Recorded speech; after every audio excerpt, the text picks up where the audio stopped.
আমাদের দেশে যে নিয়মে ভিতরে নামাজ পড়ে 3 রাকাত তাহার সহজে। দেখুন, আমি ব্যক্তিগতভাবে এই মাসালাটা নিয়ে অনেক খুঁজেছি, চেষ্টা করি। শুধু তাই না, বাংলাদেশের পটিয়া, হাটাজারি কওমি মাদ্রাসার বড় বড় আমার পরিচিত, আমার বন্ধু বান্ধব যারা, তাদের অনেককে বলেছি আল্লাহর ওয়াস্তে বাংলাদেশে যেভাবে 3 রাকাত বিতির পড়ি এর পক্ষে একটা দলিল দেখাও। এই শেখরেও বলেছি, আমি ছাত্র খুঁজেছি, কিন্তু আল্লাহর কসম আমি কোনো দলিল পাই নাই। কেউ আমাকে আজ পর্যন্ত একটা দলিল দেখাতে। তাই বন্ধু, চলে আসছে বাংলাদেশে এমন অনেক জিনিস চলে আসছে। একটা উদাহরণ দেই, শুনেন, একটা উদাহরণ থেকে অনেক কিছু শেখ। শুনেন, 1-2 প্রশ্নের উত্তর থেকে অনেক প্রশ্নের উত্তর হয়ে যায়, এটা তো শিখেছি, বিভিন্ন বিষয় সব চলে আসে।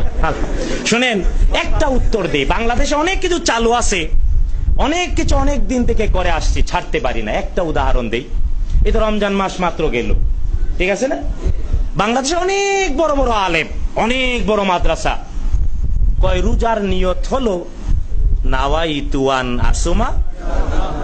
তা আমি এক অনুষ্ঠানে বলেছিলাম, আসলে তো গাধা। বিশ্বাস করেন, আমার বিরুদ্ধে কত অভিযোগ, আমার হুজুরের জাফরি সাহেবের কাছে বিচার, উনি গাধা কইল। আমি বললাম, বাজান, আমি আরবির গাধা উচ্চারণ করতে তো বাংলার গয়াকার হয়ে গেছে আর কি।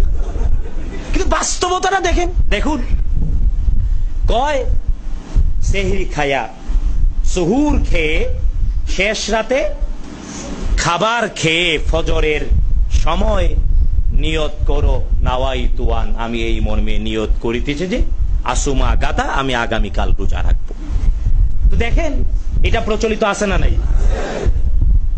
ব্যাপকভাবে বড় বড় হুজুররা পর্যন্ত করে। আমি বড় হুজুরদের এক অনুষ্ঠানে কইলাম, দেখেন, আমরা যারা ঘড়ি ব্যবহার করি, ঘড়ি গ্রিনিচ মান সময় অনুযায়ী ঘড়ি, রাত 12টার পরে যদি আগামীকাল বলে, রাত 12টার পরে আগামীকাল যদি বলে, তাহলে বুঝতে হয় পরের দিন রাত 12টার পরে, ঠিক না বেঠিক? এটা হলো গ্রিনিচ মান সময়ে ইংলিশ যারা চর্চা করে এদের। আমরা যারা আরবি, শরিয়াত আরবির চাঁদের হিসাবে, ঠিক না বেঠিক? শরিয়তে সূর্যাস্ত যাওয়ার সাথে সাথে আজ শুরু হয়ে যায়, ঠিক না বেঠিক? যে কারণে আগামীকালের, আগামী দিনের বেলায় রোজা রাখবো। তারাবি পড়ছি রোজার কখন? এশার নামাজে, ঠিক না বেঠিক? সূর্যাস্ত যাওয়ার সাথে সাথে রাত আগে, দিন পরে, চাঁদের হিসাবে। তো শরীয়তের হিসাবে আগে রাত, তারপরে দিন। তো রাত ফজরের আগে বলতেছে আগামীকাল আমি এই মর্মে নিয়ত করিতেছি যে আমি আগামীকাল রোজা রাখবো। সে গাদা না, আর কি বলা উচিত? আরে ভাই, আমি কি বুঝাতে পারছি? গাদারও তো একটা সম্মান আছে, সম্মান আছে না নাই? আমি দলিল দিলাম কোরআন আল কারীম থেকে। আল্লাহ তাআলা বনি ইসরাঈলের উদাহরণ দিতে বলেছেন, মাসালুল্লাযীনা হুম্মিলুত তাওরাতা সুম্মা লাম ইয়াহমিলুহা কামাসালিল, কে বলেছেন? হিমার, গাদা। তো আসলে বাংলাদেশে আমরা অনেক দিন থেকে গাদা আছি না নাই? আরে ভাই, আমি কি বুঝাতে পেরেছি? এটা হিংসা নয়, দুঃখ কষ্ট নিয়ে বলছি। তো অনেক দিন থেকে চর্চা করছি, এমন অনেক জিনিস বাংলাদেশে আছে যে আমরা গাদার হালতে চর্চা করছি। মানুষ হওয়া উচিত। রাগ করেন না, কেউ রাগ করেন না, আমি মজা করলাম আর কি। আপনারা রাগ করেন নাই তো? আপনারা হারামাইন শরীফাইনের দেশে রয়েছেন, ইবাদতটা বিশুদ্ধ করার চেষ্টা করুন, রাজি আছেন?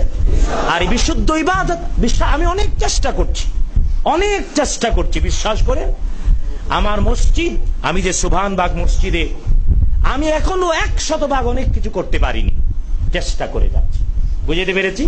কারণ মানুষের সংখ্যা কম, গাদার সংখ্যা কি? সত্যি বিশ্বাস হয়?